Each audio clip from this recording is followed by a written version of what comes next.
September 10th, 2024. Trump said something that broke the internet. Kamala Harris's reaction said it all.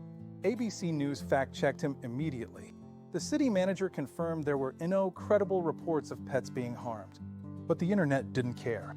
Within hours, it became the most viral debate moment ever. Memes exploded. TikToks went crazy. Even Elon tweeted about it. Springfield, Ohio became the center of global attention. The claim was debunked, but Trump defended the statement for days. One sentence, 57 million people watching live, and the most viral debate moment in history. Whether you laughed or cringed, you definitely remember it. Quick question, did you laugh or cringe? Comment below.